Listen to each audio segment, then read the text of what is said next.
અહીં જુઓ 1 થી 20 સુધી વર્ગ આપેલા છે. જુઓ આમાં આપણે જોઈએ તો આ પ્રકરણ નંબર 5 છે, બરાબર. વર્ગ અને વર્ગમૂળ છે. એમાં જુઓ 1નો વર્ગ થાય છે 1, એવી રીતે 2નો વર્ગ થાય છે 4, એવી રીતે આગળ જોઈએ 3નો વર્ગ છે 9, એવી રીતે આપણે આગળ જોઈએ 4નો વર્ગ છે 16, બરાબર. એ આપણે ઘણી બધી જો 1 થી 20 સુધી સંખ્યા આપેલી છે અને બધા એના વર્ગ પણ આપેલા છે. એવી રીતે આપણે 20નો વર્ગ જોઈએ તો 20નો વર્ગ કેટલો થાય? 400 થાય.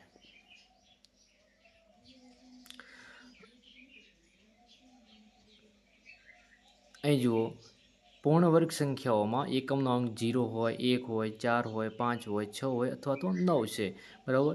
એ બધી પૂર્ણ વર્ગ સંખ્યાઓ છે, બરાબર.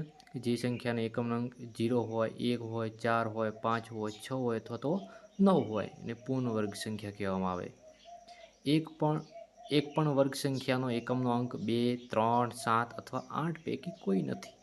તમે જોઈ શકો છો કે 1 થી 20માં જે વર્ગ છે એમાં આ જે અંક છે 2, 3, 7, 8 એ કોઈનો પણ એકમનો અંક નથી. કોઈ પણનો વર્ગ કરીએ તો એકમનો અંક 2, 3, 7 કે 8 પૈકી કોઈ મળતો નથી. એના પછી જે સંખ્યાનો એકમનો અંક 0, 1, 4, 5, 6 અથવા 9 હોય તેવી સંખ્યાઓને પૂર્ણ વર્ગ સંખ્યાઓ કહેવામાં આવે છે, બરાબર. યાદ રાખજો, શું કહેવામાં આવે છે? પૂર્ણ વર્ગ સંખ્યાઓ કહેવામાં આવે છે. આગળ હવે જો અહીં 11નો વર્ગ છે 121, તો 11નો વર્ગ 121માં જુઓ કે એમાં એકમનો અંક શું હોય? 1 છે. 12નો વર્ગ 144 છે, એમાં એકમનો અંક શું હોય? 4 છે. એવી રીતે આપણે એક સંખ્યા લીધી છે 1234, તો એમાં એકમનો અંક કયો છે? 4 છે. અને આપણે એ 4નો વર્ગ કરશું તો કેટલો આવશે જવાબ? 4નો વર્ગ એટલે 4 ગુણ્યા 4 બરાબર 16, બરાબર. એટલે 16માં જુઓ એકમનો અંક શું હોય? 6 છે.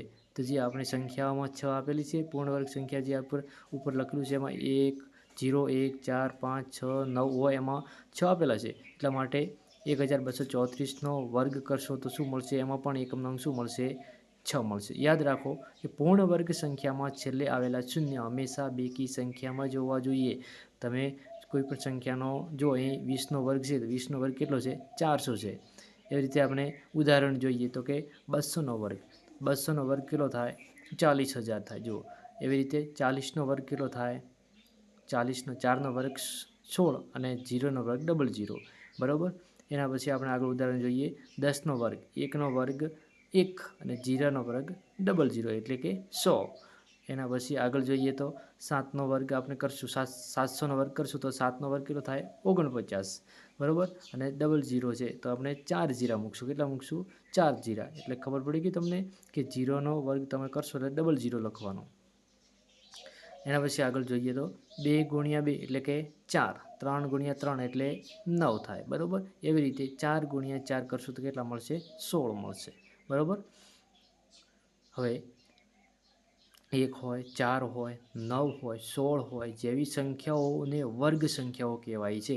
1, 4, 9, 16, 25, બરાબર. કોઈ પ્રાકૃતિક સંખ્યા એમ તો વર્ગ સંખ્યા તરીકે ઓળખવામાં આવે છે કે જો એમને એનનો વર્ગ વડે દર્શાવી શકાય, બરાબર. 32 એ વર્ગ સંખ્યા નથી. તો કેવી રીતે આપણે સાબિત કરશું? કારણ કે કોઈ પણ પ્રાકૃતિક સંખ્યા એન માટે એનનો વર્ગ બરાબર 32 મળતા નથી. એટલા માટે 32 વર્ગ સંખ્યા ન કહેવાય. 1 થી 100 વચ્ચે આવતી પૂર્ણ વર્ગ સંખ્યાઓ તો 4, 9, 16, 25, 36, 49, 64, 81 બધી 1 થી 100 વચ્ચે આવતી પૂર્ણ વર્ગ સંખ્યાઓ છે. હવે આપણે ત્રિકોણ સંખ્યાઓનો સરવાળો. ત્રિકોણી સંખ્યાનો સરવાળોમાં તમે જોઈ શકો અહીં અલગ અલગ ચોરસમાં ત્રિકોણમાં આપેલા છે, ટપકા આપેલા છે. જો પહેલામાં 1 છે, બીજામાં 3 છે, ત્રીજામાં 6 છે, ચોથામાં 10 છે અને પાંચમામાં 15 છે, બરાબર. તો હવે આપણે આગળ જોઈશું તો એમાં કે એક ટપકું છે, બરાબર. બીજામાં 3 ટપકા છે એટલે 1 + 3 બરાબર કેટલા થાય? 4 થાય, બરાબર. 4 કોનો વર્ગ છે? 2નો વર્ગ છે. એવી રીતે 3 છે, 3 3 ના 2 છે એટલે 3 + 6 બરાબર 9 એ 3નો વર્ગ છે, બરાબર. જુઓ કે 6 + 10 બરાબર કેટલા થાય? 16 બરાબર 4નો વર્ગ. અહીં જુઓ આગળ કે 15 15 એટલે કે 10 વત્તા 15 બરાબર 25 એ 5નો વર્ગ છે, બરાબર।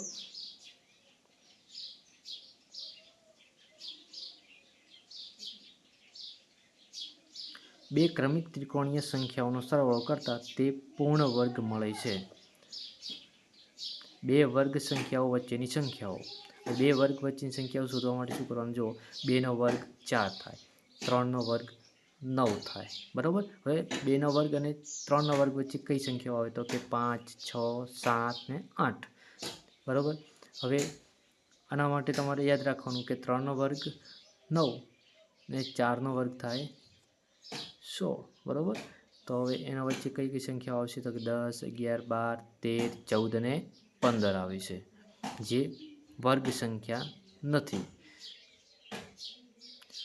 બે ક્રમિક વર્ગ સંખ્યાઓ વચ્ચે મળતી વર્ગ સંખ્યા ન હોય તેવી સંખ્યા એ બે વર્ગના તફાવતથી એક ઓછી હોય છે, બરાબર।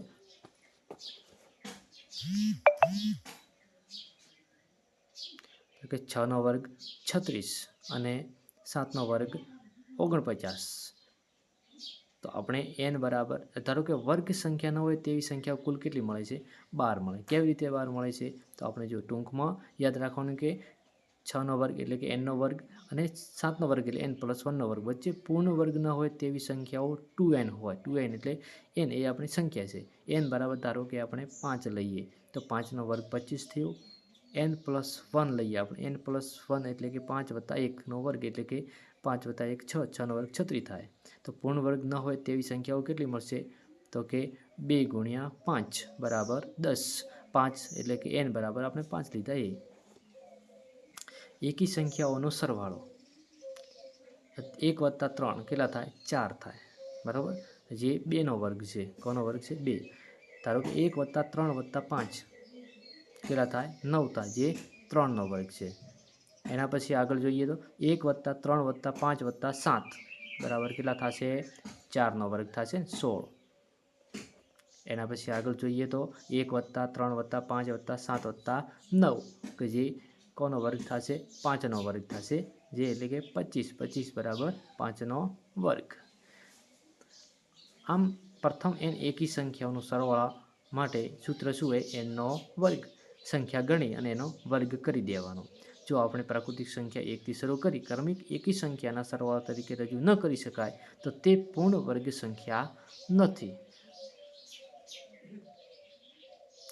દાખલા તરીકે 55, હવે 55માંથી ક્રમિક સંખ્યાઓ આપણે બાદ કરશું, એકી સંખ્યાઓ બાદ કરશું, 1, 3, 5, 7 એવી એકી સંખ્યાઓ બાદ કરવાની છે।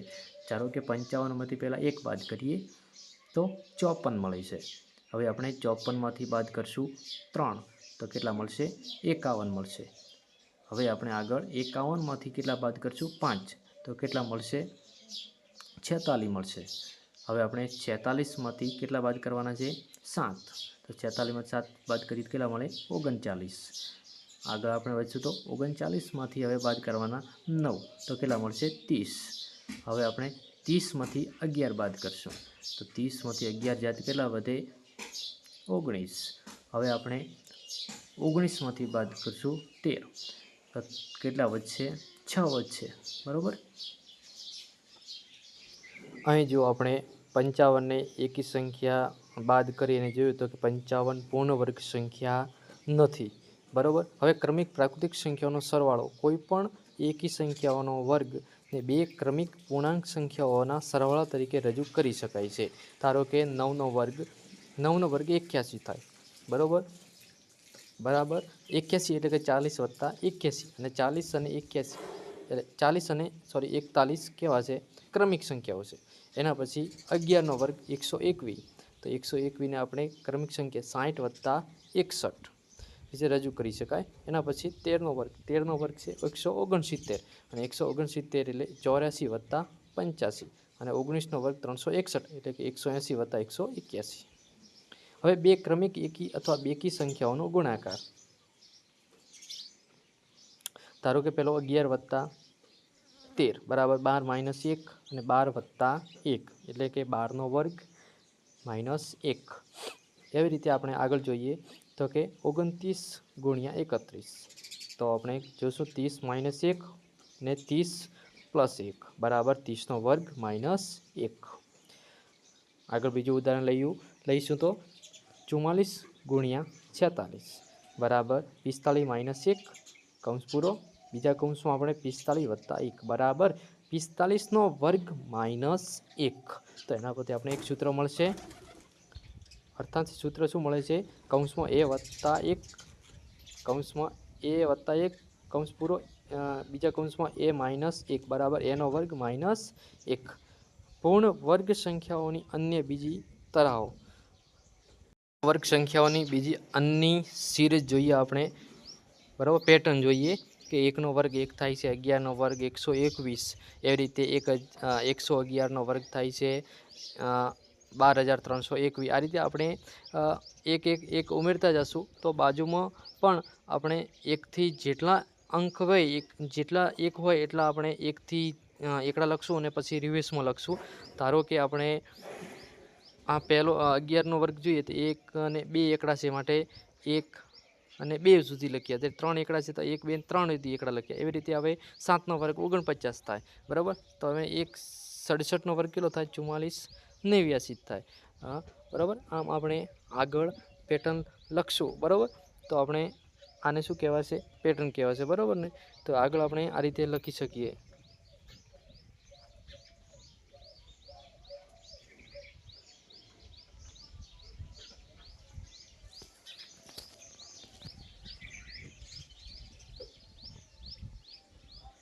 હવે આપણે આગળ આ રીતે પેટર્ન પૂરી કરી અને આગળ જોશું. અહીં આપણે જો 17.64નું વર્ગમૂળ શોધવાનું છે. તો આપણે પહેલાં ભાગાકારની રીતે વર્ગમૂળ શોધવાનું છે. તો ભાગાકારમાં આપણે લખશું 17.64, બરાબર ને. તો 17.64 ભાગાકારની રીતે શોધવાનું છે. તો 17 64 એટલે 2 ભાગ કરી દેવાના, 17 અને 64, બરાબર. 17 અને 64ના 2 ટુકડા કરી દેવાના. એના ઉપર ધારો કે એક 64 ઉપર લીટી કરવાની અને 17 ઉપર લીટી કરવાની, બરાબર ને. લીટી કર્યા પછી આપણે 4ને કેમ 4 જ ભાગ્યા છે? કેમ કે અહીં 17 છે. 17 છે, 17 કોના વર્ગની નજીક છે? તો કે 4ના વર્ગની નજીક છે. એટલા માટે આપણે 4 વડે ભાગ્યા. જુઓ, ચાકુ 16, 17માંથી 16 જાય તો 1 વધે. ઉપરથી આપણે 64ને નીચે ઉતારવાના, એટલે 164 થઈ ગયા. આપણે બાજુમાં જુઓ 4 નીચે 4 લખેલા છે. તો જે સંખ્યા વડે આપણે ભાગ્યા એ સંખ્યા જ એમાં સંખ્યા ઉમેરી દેવાની. તો 4 + 4 કેટલા થાય? 8 થાય. અને નીચે બાજુમાં થોડી જગ્યા છોડી દેવાની. હવે આપણે 164 છે તો અહીં જોશું કે 164માં 4 એકમનો અંક 4 છે. તો એકમનો અંક 4 કઈ સંખ્યામાં આવે? તો કે 2નો વર્ગ 4 થાય, બરાબર. બીજો કે 8નો વર્ગ કરીએ તો 64 આવે. અને 64 આવે એમ 4 એકમનો અંક આવે છે, બરાબર. તો આપણે 2 અને 8 લઈ શકીએ. તો આપણે ચેક કરવાનું કે પહેલાં 8ની બાજુમાં 2 મૂકવાના. તો 8ની બાજુમાં 2 મૂકો તો 82 થાય. 82ને 2 વડે ગુણો તો કેટલા થાય? 164, બરાબર. એટલા માટે આપણે એ 8ની બાજુમાં 2 લખ્યા છે. 8 જો આપણે 8 મૂક્યા હોત તો 88 થાત, અને 88 × 8 કર્યા હોત તો આપણે 164 કરતાં વધી જાત કિંમત. એટલા માટે આપણે પહેલાં 164માં જે એકમનો અંક જોવાનું કે 4 છે. 4 કયા સંખ્યાનો વર્ગ કરવાથી એકમનો અંક મળશે? તો કે આપણે 2નો વર્ગ કરવાથી 4 મળશે અને 8નો વર્ગ કરવાથી 4 મળશે, બરાબર. એટલે કે 64 મળશે. 64નો એકમનો અંક 4. એટલા માટે આપણે 2 અને 8માંથી ગમે તે એક સંખ્યા લેવાની. પહેલાં આપણે ચેક કરવાનું, 2 મૂકીને 2 મૂક્યા એટલે 82 થયા. 82ને આપણે 2 વડે ગુણ્યા તો આપણને જવાબ મળે છે 164, બરાબર. એટલા માટે આપણે 82 અને જે બાજુમાં ઉપર જો કેટલા લખ્યા છે? 2 લખ્યા છે. એટલે 82 × 2 એટલે 164, બરાબર. અહીંયા અને તમારે પોઈન્ટથી ડરવાનું નહીં. જો અહીં 17.64 છે તો આપણે શું કરવાનું છે? 17.64નું વર્ગમૂળ કાઢીએ તો શું આવશે? 4.2 આવશે જવાબ. એટલે કે 17.64નું વર્ગમૂળ 4.2 મળે છે, બરાબર. કોઈ સંખ્યાનું વર્ગમૂળ શોધવું તે વર્ગ શોધવાની વિરુદ્ધની ક્રિયા છે. ધારો કે 25નો વર્ગમૂળ બરાબર 5, જે 5નો વર્ગ થાય છે 25. વર્ગમૂળ શોધવાની વિવિધ પદ્ધતિઓ છે: પુનરાવર્તિત બાદબાકીની રીત, ભાગાકારની રીત અને અવયવની રીત, બરાબર. પહેલાં આપણે જોઈશું પુનરાવર્તિત બાદબાકીની રીત. તો 1 + 3 + 5 + 7 એમ n + n બરાબર nનો વર્ગ, જ્યાં n એકી પ્રાકૃતિક સંખ્યા છે, બરાબર. આપેલ સંખ્યા -1 બરાબર મળતી સંખ્યા 1।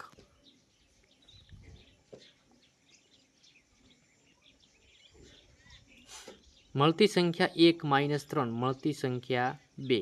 મળતી સંખ્યા 2 - 5 બરાબર મળતી સંખ્યા 3। કેટલી વાર ક્રિયા કરી તે સંખ્યા વર્ગમૂળ છે બરાબર મળતી સંખ્યા 0।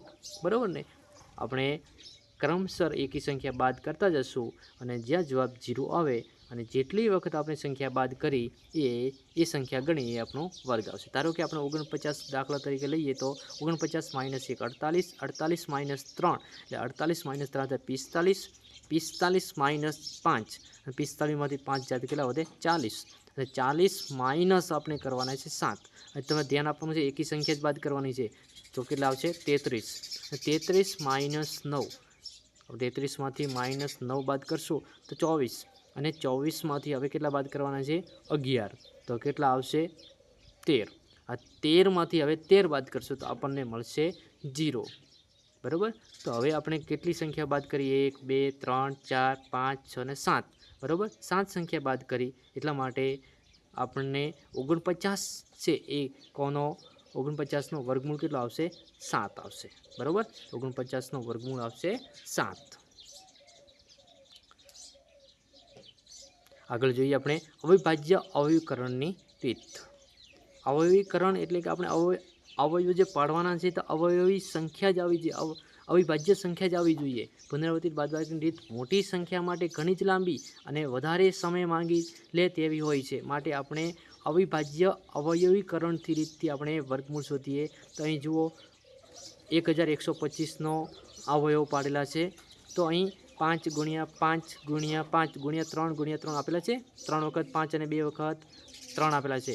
તમે જુઓ કે બંનેના જૂથ બને છે 5 × 5 અને 3 × 3 છે એક 5નું જૂથ નથી બનતું બેના જોડકા બનાવવાના છે 5નો જોડકો બનતો નથી તો માટે 11 25 આ પૂર્ણ વર્ગ સંખ્યા ન કહેવાય પણ એને બનાવવી હોય તો 5 વડે ગુણી દેવાના તો પૂર્ણ વર્ગ સંખ્યા બની જાય। બરાબર? બીજી અહીં 7056 આપેલા છે જો 7056 છે એના પણ અવયવ પાડેલા છે એના પણ જો બેના જોડકા બનાવીએ તો જોડકા કમ્પ્લીટ બની જાય છે માટે 7056 એ પૂર્ણ વર્ગ સંખ્યા છે। બરાબર? આપણે એના અવયવ લખશું તો 7056 બરાબર 2 × 2 × 2 × 7 કોઈ વાંધો નહીં 3 લખેલા છે કોઈ ×3 × 3 આના પછી આપણે લખશું ×7 અને ×7 બરાબર ને? તો આ બધાનો ગુણાકાર કરશું તો આપણને શું મળશે 7056 મળશે પરંતુ આપણે પૂર્ણ વર્ગ સંખ્યા શોધવાની એટલે વર્ગમૂળ શોધવાનું છે તો આપણે બંને જોડકામાંથી એક સંખ્યા લેવાની જો બેના જોડકામાંથી 1 2 લીધું બીજા 2 જોડકામાંથી 2 લીધા તો 3ના એક જોડકામાંથી 3 લીધા અને 7ના જોડકામાંથી 7 લીધા 3 3 ગુણાકાર કર્યો જવાબ કેટલો આવ્યો 84।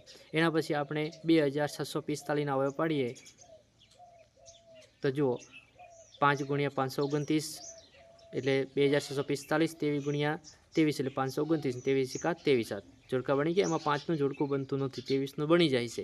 બરાબર? તો આપણે શું કરશું અને જો 5 વડે ભાગી નાખીએ તો પણ પૂર્ણ વર્ગ સંખ્યા મળશે 5 વડે ગુણશું તો પણ પૂર્ણ વર્ગ સંખ્યા મળશે। તમને પ્રશ્ન બે રીતે પૂછાઈ શકે ભાગવાથી અને ગુણવાથી તો આપણે 5 વડે ભાગશું તો પણ મળશે અને 5 વડે ગુણશું તો પણ મળી જશે કેમ કે આપણે જોડકું જ બનાવવાનું છે જે રીતે 23 23નું જોડકું છે એવી રીતે 5 × 5 હોત તો આ સંખ્યા અવિભાજ્ય હોત। બરાબર? અવિભાજ્ય એટલે કે પૂર્ણ વર્ગ સંખ્યા હોત એમ। બરાબર? પરંતુ હાલ એ પૂર્ણ વર્ગ સંખ્યા નથી 2745 એ પૂર્ણ વર્ગ સંખ્યા કહેવાય નહીં। તો પૂર્ણ વર્ગ સંખ્યા કરવી હોય તો તમને કેટલા વડે ગુણવા પડે 5 વડે ગુણવા પડે જો ભાગવાનું પૂછાય તો 5 વડે ભાગવા પડે તો તમને 23નો વર્ગ આવી જશે જે 23નો વર્ગ કેટલો થાય 529 થાય। આપણે આને 5 વડે ભાગશું તો જવાબ કેટલો આવશે 529। બરાબર?